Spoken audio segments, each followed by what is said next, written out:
and being an undefeated fighter, you cannot take anyone for granted. And Lucci's coming to fight. With that being said, Clarissa has left no stone unturned in her preparations, and if you look at her screen, it says Gold iPhone, and Clarissa is on a different level, and I believe that, with all due respect to Ema Kozin, who's a tremendous fighter, I believe that Clarissa is going to shine and look better than ever before in this very exciting fight. And great fighters make when great fighters are faced with stiff competition, they race to the next level. We saw with Clarissa in many of her fights, with Christina Hammer, where she just went into a different phase as a fighter and grew that night. And I believe the same thing will happen with Ema Kozin, and it will send a very strong message to Savannah Marshall, who'll know what's coming for her later on in the year. So we are very excited about February 5th. You mentioned them both there. I'd like to introduce Ema Kozin.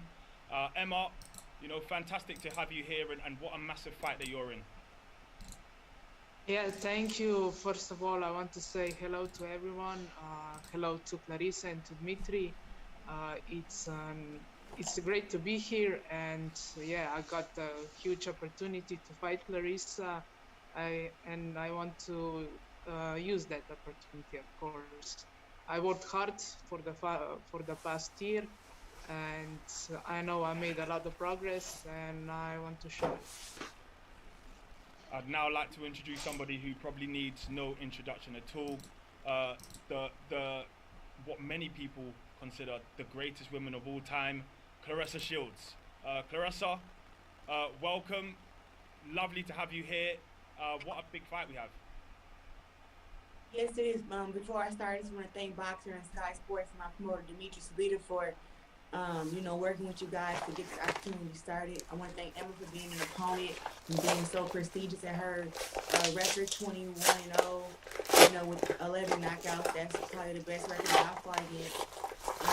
I look forward to coming to the UK, returning back to boxing, and just showing why I'm one of the top pound-for-pound women, and just giving you guys a really great fight.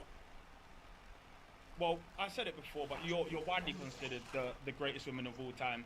Is there any chance of you overlooking Ema Kozin whilst chasing the potential Savannah Marshall fight? No, I've never done that. Usually with my fights, we always have somebody who we're looking, like we're going forward to. Before I fought against Christina Hammer, it was Hannah Gabriels, right? And I made sure that I focused completely on Hannah Gabriels, and then I focused on Hannah Rankin, and then I fought Christina Hammer. I focused strictly on who's in front of me and who has earned the right to get inside the ring with me. Ema Kozin is my mandatory, so I have a lot of respect for her, and I have trained very hard for this camp. Right now I'm in Vegas, and I even had some training with Floyd Mayweather while I'm here. So I'm not taking Ema Kozin lightly, because I know that this is a huge opportunity for her, and she wants the upset. And my job is to let her know, to make sure that she don't get the upset, and that I have a very strong performance in the UK. You mentioned there that you were with Floyd Mayweather. We saw you in the camp. Did you get any tips? Do you have any motivation from it? Does it add anything to your performance potentially? Training with Floyd Mayweather had made my confidence. If my confidence wasn't already off the roof, it's definitely in the sky now. He watched me train, and he's very fond of my skills, fond of my power, and he'll be flying to the UK to actually watch the fight in person. So now I know that I really have to put on a really great show, and just show everyone that if Floyd Mayweather feels that I'm the greatest one of all time, then there's nobody who can disagree, and I'm just going to prove him right, like I've been proving myself right this whole time. A couple of questions for Ema now. Ema, you're fighting in the UK for the first time as a pro. How excited are you to meet the British fans and to put on a good show? Yeah, I've heard that they are great fans, great crowds, and yeah, I can't wait to experience that. And yeah, I'm sure it will be awesome, and that's it. They will look and see the great fight between us two, and yeah, I'm sure they will enjoy it. And all fighters are confident. How confident are you of beating Clarissa Shields? Yeah, well, I've never been prepared as I am right now, and I wouldn't be stepping in the ring with her if I didn't think that I'm capable of beating her. So yeah, I'm pretty confident as I should be. At this point, I think it is a good time to open up for the media Q&A. So I will pass over to Andrew Roberts, and if you are in the waiting room, or if you're here, if you hit the raise your hand button, it will mean that Andrew will be able to see you and call you, and then you'll be able to give your question. So over to you, Andrew. Thanks very much. Excuse me. Thanks very much, Stan. We'll go ahead and get started with Ben Ransom. Ben, please unmute yourself and you can ask your question. That's fantastic. Thanks, Andrew. Hello, everyone. Hi, Clarissa. Hi, Emma. Clarissa, if I could start with you, can you give us a bit of an insight into how your camp has gone up there with the Mayweathers and in Las Vegas? You know, if I had to put a word, you know, for this camp, I would just say, you know, uncomfortable. I've made sure that I've gotten out of my comfort zone for this fight. You know, my last boxing match was in March, and I've been doing MMA since March. But it's just like coming back to boxing, I want to make sure that I have my tools and everything. So going to, you know, the Mayweather gym and adding Coach GT to my team has really sharpened up a lot of my tools. And I've even been able to get some altitude training, run some mountains. I'm 26 years old. I'm very, very well accomplished. I've never ran a mountain in my life. So to run, you know, in 12,000 feet of elevation and to be able to run 5 miles and still be able to breathe after, to be able to box 10 rounds down here in Vegas, and to even get some pointers from Floyd Mayweather, I feel like I prepared very, very hard for this fight, and that's why I'll come out victorious. What are you expecting from the UK fans? It'll be your first fight in front of them since, I guess, London 2012. I'm expecting them to be very excited to see me. After winning the Olympics 2012, I think when I walked out there, you know, for my gold medal match, it was just an explosive crowd. I think that they have really, really great boxing fans, and they love their boxers, right? So even though I wasn't from the UK, but I did represent the USA well, and it was a lot of fans in the building to see me fight. So I'm excited to come back to the UK to show my skills, to show how I've improved in 2012, and just bring that USA swagger. Emma, can I ask you a question as well? Speaking then of that USA swagger, how do you plan to dethrone Clarissa? Well, I won't show you all the cards I have, but yeah, I'm highly motivated. I want this win. I don't think I ever wanted this as much as I do that. And yeah, with intelligence, focus, and motivation. And do you think you're in the best shape of your life at this point? Yeah. I made a huge progress in the past year. I've been training from 5 to 6 hours a day, and I think I did about 500 rounds of sparring this year. So yeah, I feel great and prepared. Well, we can't wait to have you both over. Clarissa, just one final one to you before I hand on.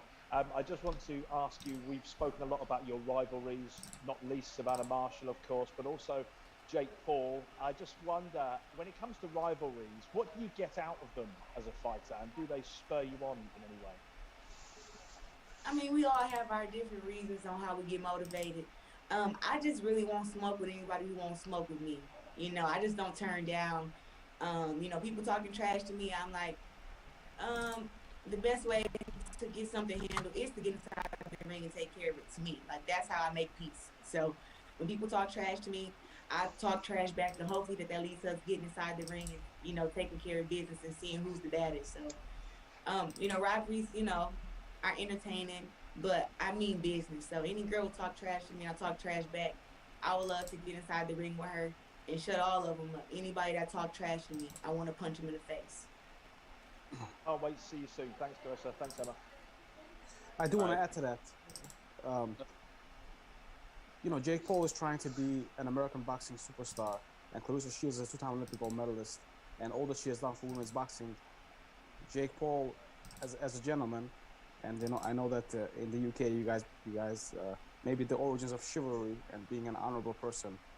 He has to have respect for Clarissa Shields' accomplishments inside the ring as a professional, as an amateur, her background, where she came from, and what she's been through to get to this level and to raise the sport of boxing. And I truly believe, you know, Serrano and all the other great champions are at this level and getting paid more and getting the exposure they need because of Clarissa's initial success. And so Jake should be supportive of Clarissa. And, you know, if you don't have anything good to say, just don't say it. All right, thanks, Dimitri. Next up, we'll have Cynthia Conti. Cynthia, please unmute yourself and you can ask your question. You there, Cynthia? Can you guys hear me? Yep. Hey, this message or this question is for Clarissa. It's funny when from Ring TV. It's funny. I remember speaking to you back, I think, during the last HBO show. I think you were fighting Hannah Gabriel, and we talked about you always fighting on Twitter. I'm like, you can't fight on Twitter because you can't beat everyone. And it's funny now that I see you still fight, but your words, you choose your words wisely. Yeah. So I just want to congratulate you on that. Now, Thank you. going into this fight in the UK against Emma, can you? This question is for both you and Emma. What's something that is a great attribute that both of you are gonna bring in the ring to each other? You know, for me, I feel like I'm gonna bring that experience. I'm gonna bring their world championship level. You know, Emma is 21-0 with 11 knockouts, but she hasn't fought the people that I've fought against in just my 11 fights. She hasn't fought those top tier champions who are champions for 9+ years, who have great records, who, you know, have been champions in multiple weight classes. She hasn't done that. So I think that that's going to be a bad part. Well, that's going to play bad up in her part. But I've taken on the biggest challenges earlier in my career because I had the skills and the power to do so. I think that when she gets in there with me, she's going to see that experience. She's going to see that, you know, that I've been in here with the top, and that it's just different. You know, when you watch film, you know, you feel a certain way and you feel, oh, you can do this and you can do that. But every time I fought, I brought a different fighter to the ring. You know, I'm not the same fighter who I was when I fought against Hannah Gabriel, Christina Hammer, Marie-Eve DeCare. You know, I always make sure that I improve my performances and perform the way that I want to. So I think that she's going to have to, you know, deal with a lot of different styles from me, and also deal with the new power and the new speed that I have. And she's going to see why I'm the greatest woman of all time. And Emma, what do you think when you step in the ring with Clarissa? What do you think she's gonna bring? Well, yeah, as she said, she's a great fighter. Of course, she fought a lot of great champions, but you don't need a lot of fights or even high-level fights to be experienced. I did a lot of that in training. I have a great team behind me, and I know I did great. She doesn't know me as she thinks she does. I also have some different styles. I can change them from round to round. Doesn't matter to me, and I know if I have that focus, which I have like for the past year, that I can beat anyone, even. And Clarissa, we all know, Clarissa, we all know that you have made the move into MMA. Coming back into boxing after your first professional MMA loss, what newfound love have you found for boxing when you came back? Did you see it a little bit differently? No, you know, MMA, I did that for myself. You know, I did that because the women in boxing can't challenge me. I wanted to challenge myself, so I went to MMA. I'm not going to say, you know, oh, the split decision loss to MMA made me come back to boxing.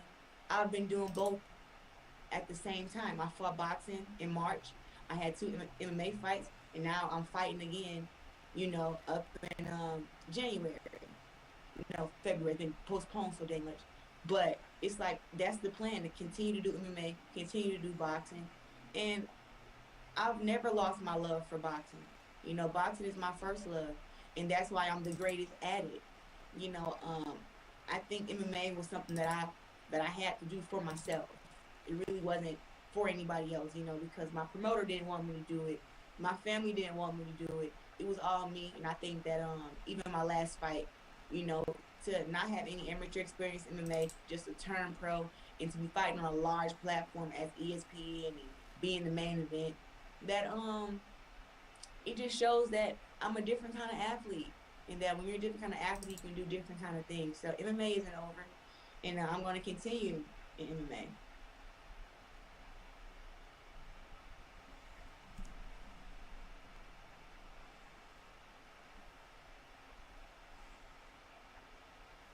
I don't know what happened. Andrew? Oh, apologies, I was muted. Sorry. Thank you, Cynthia. Our next questions will come from Donna Corby. Donna, you can unmute yourself and ask your question. Hey there. My first question is for Claressa. Of course, there was a big story a couple of weeks ago. I guess Dimitri could answer this too, I suppose, about these emails that were leaked with regards to Jake Paul. How much did you know about that before the story broke? Listen, this, hold on, Dimitri, before you start. This ain't about Jake Paul. This is about Clarissa Shields and Ema Kozin. So, as it was said, I don't email about this stuff. I have a manager, I have a promoter. Their job is to make opportunities for me.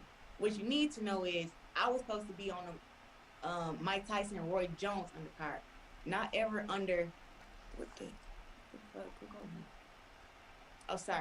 not ever under Jake Paul. So let's get that clear. I don't know what the email said, and I really don't care. But we're not going to talk about that and give him the shine of this press conference. This is about me. This is about Emma. This is about world title. This is about elite boxers. So I'm just gonna leave that there. And Dimitri, you don't even have to speak on it. Managers do their job. Promoters do their job. Fighters train and get ready for fights. That's what we do. Can I ask you about elite boxers then, and two others in the division, or in not in your division, but a few weight classes below? Who do you believe will win in this Amanda Serrano and Katie Taylor fight? Oh man, it's such a great fight. You know, you have a 7-time division world champion Amanda Serrano versus 2-time division world champion, undisputed Katie Taylor, and Olympic gold medalist, right? I think it's one of the biggest women's boxing matches because of their accomplishments. You know, people ask me, you know, is me and Savannah Marshall fight, you know, bigger than like Katie Taylor versus Amanda Serrano? And I just don't think it is. You know, people can disagree, but I feel like all their accomplishments meshed together, it'll be a great fight. And I think Amanda Serrano will win the fight by a split decision. Thank you very much for your time. All right, thanks, Donna. Next up, we'll have questions from Jim Conlon. Jim, please unmute yourself and you can ask your question. Hi, Clarissa. Great speaking to you again there in terms of your upcoming career. Clarissa, in terms of the upcoming challenges now, coming back to boxing again, what are the main accomplishments that you want to sort of achieve now in the next year or so? Because you mentioned you wanted to move away for MMA to prove yourself. Coming back to boxing, what's the next step for Clarissa Shields? Well, first step is February 5th, Ema Kozin. After that, hoping to get inside the ring with Savannah Marshall next. I fight February 5th. She fights sometime after that. I win, she win, we fight, right? So that's the plan right now. And then after that, I do have some business to handle in MMA. So I'm going to get back to MMA training and just keep improving there. In 2023, boxing may not see me in 2023 because I'm going to be spending time getting ready for the PFL for the PFL league, where I'll be able to compete for $1 million. And just Clarissa, just back on the possibility of you fighting Savannah Mitchell and obviously Katie Taylor versus Amanda Serrano. Do you think maybe boxing in this current era, in this current decade now, is really at the prominence of female boxing, that it can equal sort of the male equivalents of your Tyson Fury, your Anthony Joshua's, your Deontay Wilders, that these are the big fights that everyone wants to see, and the top women are now getting it on with each other? You know, I just think all the networks that's putting on women's boxing now, I think that the right fights are being made. You know, Layla Ali and Ann Wolf never fought each other, but I think up in this era. You're going to get the fights that you want to see. You're going to get the Amanda Serrano versus Katie Taylor. You're going to get the Clarissa Shields versus Savannah Marshall. You know, you're going to get, you know, you got Jessica McCaskill versus Cecilia Brockis, right? So you get those big fights that you want to see. And I'm just happy that they got girls that's coming up, because you only know like maybe like the top 10 of us now, but there are girls that's coming up who are great too, and they're going to make a lot of noise, and it's going to be, you know, younger fighters coming up who are going to challenge the older fighters, you know, and I'm becoming an older fighter now, like as I'm 26 and I'll be 27 next month, and it's going to be some girls who are 22 and 21 coming off the Olympics who are going to want to challenge me. So it's a lot of, you know, women who are always great. Doing ready it in front to of the fight. cameras, very great. Whilst comedians comment out on how it all goes down, heroic. Dating no filter. Tonight at 11 here on Sky. Let's try and What keep is our that? our things so, on mute. please. Who? There we go. I don't know what I was saying, but yeah, women's boxing is on fire right now. You're getting the fights you want.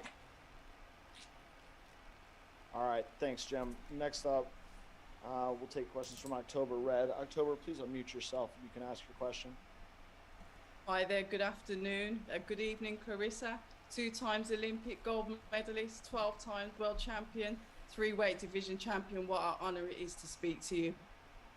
Clarissa, I want to touch on something that you mentioned in one of your earlier interviews, and it's about your MMA loss and how you dealt with that. It's kind of similar to what AJ said about his loss to Usyk. He said he could only watch it to round 4. And I remember you saying that you didn't want to watch it. As a champion, someone that holds all of those belts, how do you then begin to process a loss and think about coming back, having that champion mindset to still push forward?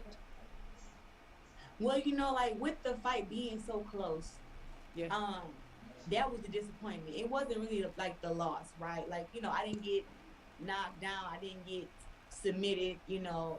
I just went in there and lost a very, very close fight that a lot of people felt like should have went my way, that I should have got the decision. But, you know, at the end of the day, it's still a loss on the MMA record. And, you know, when I watched the fight, only thing I can say is that I was happy to see my improvements, right? From the first fight to my second MMA fight, so many improvements. And that's how I was able to just kind of take it like, you know what, yeah, you know, I lost a very, very close fight, but I still have something to build off of. Like, it wasn't a terrible performance. And me and my team can build, like, we can build off of that. And we know what the weaknesses are. We know what my strong points are. We know what we need to work on. And just a little bit more on my part, maybe with the wrestling or with, you know, something would have got me the decision. But I felt like I won the first 2 rounds, and Abigail won the last round. So I thought that I won the fight, but, you know, just watching it, I'm always telling myself, like, I should have done this. I should have done that. But, you know, you kind of just got to leave in the past, you know, focus on what's in front of you, and just continue to, you know, chase greatness. And that's what I'm doing right now. All right, thank you very much for that question. Our next question will come from Suzanne with All Star Boxing, Women in Boxing. Sorry, Andrew. I want to add to that answer that Clarissa just gave. Sure. So it's a bit of a different comparison with Anthony Joshua losing to Usyk and Clarissa fighting in MMA, because the MMA is a completely different sport.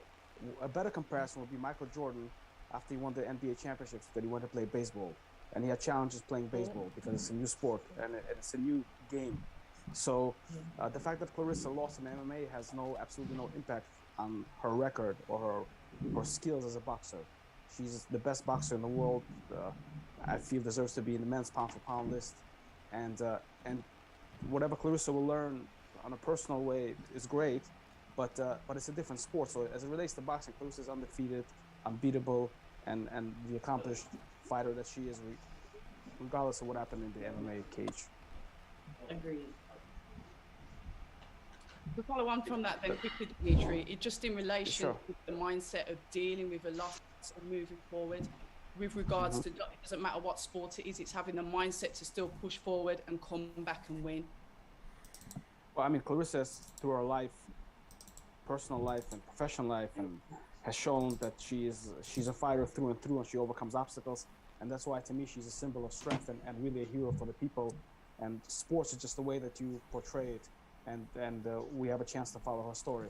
You know, when you're at your home and you play pool and you lose to your friend, you also feel a little bit upset that you lose. But it's not your profession. It's not what you do. So like Michael Jordan was the greatest of all time playing basketball, and he went to play baseball and he had his challenges. But it's a different sport. It's a team sport. There's a ball. You still have to get it in, but it's a different goal. It's a different sport. So while MMA is a combat sport, but you know, can Clarissa go and compete in a judo tournament or a jiu-jitsu tournament? So it's very similar. It's a different sport, even though there's some similarities because it's one-on-one, but it's a completely different sport. And whatever skills she's shown has absolutely no impact on her boxing career. If anything, it should show the writers and the media and the fans what kind of athlete and what kind of person Clarissa is, that she's pushing herself, and really through taking this risk is raising women's sports and women's boxing to the next level, as she has done throughout her career. All right, thank you for that, Dimitri and October Red. We'll get back to Suzanne. Suzanne, please unmute yourself and you can ask your question. No problem. Thank you both. I'm delighted to speak to you. Something that you've touched on previously is that women are underrepresented, especially in boxing in the media. So I just wanted to know how you think we can, as everyone on this court, improve that for UK and European, US fighters coming through, especially in women. The other thing is around equality in the sport. Do you really think we're there yet? And if not, again, how do we improve it? That could go for either. Emma or you, Clarissa, either. I'm sorry, you gotta repeat that whole question. I thought you were talking to Dimitri. Oh, no problem at all, Clarissa. So it was just around women in media, how we kind of promote it better as UK companies and UK promoters. At the moment, you're quite obviously controversial, you're outspoken, you're confident, you're dominant. Do you think UK boxers are too humble, especially the women as well? Are we too nice? Is that why the women aren't getting the coverage that they need? How do we do it better in the UK and in Europe? You know, I can't say that it matters if you're, you know, humble or if you're, you know, cocky, and if that's why you get, you know, more viewers or get more fans. I'll just say that the women at the top are sometimes, I feel like they're scared to speak up about things, you know, that's going on in the sport because of the backlash we may get from, you know, the people in charge, right? And I think that the more that you let the fans, you know, get to know you and get to see you and, you know, get to hear from you and hear your point of view, that's like the fans find that relatable. Like, honestly, Katie is, to me, I think Katie is super humble, very, very sweet person. She goes in there and she handles business, but it's like nobody really knows anything about her personally. And I think that that's something that could build women's boxing, just to hear her point of view, hear her thoughts, you know, about the 3-minute rounds, or if we should go 12 rounds, 2 minutes, or 12 rounds, 3 minutes, or 3 minutes for 10 rounds, you know, stuff of that nature. But I don't think that all the women in the UK are, you know, soft-spoken. I mean, we see Savannah Marshall speaking out more. Ema Kozin speaks out. Myself, Amanda Serrano, has always speak about the inequalities of, you know, women's boxing. Myself, you know, just even though I was getting paid the most at that one point, I was still, you know, trying to make sure that I brought other women to the top with me to where they can get a payday and where they can be known. But, you know, I think that us is, you know, when we have to know that we just got to be voices in every room, and we got to support each other. You know, a lot of women are, you know, hating on the other, even if they're not in their same weight class. And I think that that's part of the problem too. But I have some great supporters, some great fans, and the media really, you know, likes to talk to me. So I've just been building a few things, you know, and adding a thing or two up on YouTube. Like with my YouTube channel, I have 26K followers. Just trying to like build that, continue to build my fan base, do things that's different, and let the fans know that they can get to know me. You know, like they can ask me questions, they can DM me, and kind of being like interactive on social media. Like that's a big thing right now. But it doesn't matter whether you're cocky or humble. People are going to watch you because they want to watch you. People watch me because they don't like me, but they do like me because I'm the greatest one of all time, and they think I'm not. Like, people are gonna watch if you have great skills. So I think the right fights are being made, and that women's boxing is definitely growing right now. All right, thank you, Suzanne. Our next question comes from Kat Lucas. We have time for just a couple more here, Kat. So one question, please. Hi Clarissa, hi Emma, hope you're both well. Just following on from what Suzanne said there, Clarissa, you've been speaking about what an exciting time it is for women's boxing in particular, and you've spoken a lot in the past about equal pay as well. I don't know what you can say about this fight in particular, but do you hope that fighting on a card of this magnitude in the UK will help with that cause? I think fighting on the card of this magnitude will help women's boxing. I mean, Liam Williams and Chris Eubank, they aren't world champions, but they're known worldwide, right? Because of their fights and who they've been inside the ring with. And when you put the women on there, on the undercard, it just gives us, we're going to get some of their fans, and their fans are going to become our fans. And I think that every boxing card should have women on the co-main or like the TV opener, to where they'll be anticipating like the lead up to the big fight. So everybody wants to see the grudge match with Liam Williams and Chris Eubank, including me. So after our fight, me and Emma, I'll be running back to the dressing room, put my clothes on, because I want to see the grudge match between those two guys, because the beef is real. So this is great, and I think that you know, just one step at a time. And I think that all the women in boxing, Katie, Amanda Serrano, myself, all the girls, you know, who are at the top, Chantel Cameroon, I think that we are all you know, playing our part in taking the big fights, you know, and even though it's not equal pay yet, we're still making the best fights. And we're going to build our viewership up, and people are still going to want to watch us fight and just, you know, support us. So I think that women's boxing, like I said, is going in the right direction, and definitely fighting on big cards, you know, is a huge thing for women's boxing. Just like the UFC and even the PFL, there's always a woman fighting on the card. Boxing needs to get with the program, and every boxing card needs to have a woman on there. All right. Thank you very much, Kat. Our next question is going to come from Jonathan Nagyov. Jonathan, please unmute yourself and you can ask your question. Hey, this is a question for Claressa. Going back to your last fight, becoming two-weight undisputed champion, the first male or female, can you just sum up what that achievement meant to you, and do you feel like you got the credit you deserve for that?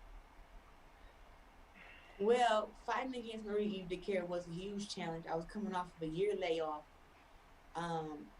It was the most stressful time in the year for the whole world, you know, as we went through the pandemic of COVID. But fighting against Marie-Eve Dicaire was definitely worth it. You know, I did what I could do in that fight. I felt a lot of ring rust during that fight. That's why I put more time into this training camp and more sparring and just doing some different things in camp. But I'm the only boxer to make the Guinness World Records in, you know, 2022, and that means a lot. Have I gotten the recognition? You know, you always feel like you can get more. You know, people can do more, say more, or whatever. But my accomplishments I make are for me. You know, and if people choose to admire them and choose to, you know, praise me for them, then, you know, thank you to them. But I'm just going to continue to take the biggest fights, you know. And as far as I don't think all the women in boxing, any of us are getting our, you know, the respect that we want just yet. Like, we're getting the respect, but it's still like, it's not equal pay. It's just so much that needs to be done in women's boxing. But like I said, we're all playing our part. And I'm just going to continue to break records and just chase greatness, because that's what I want to do. All right, great. Our last question from the press is going to come from Ra Hogan with the Boxing Voice. Ra, please unmute yourself and you can ask a question. Hello. Evening, Clarissa and Emma.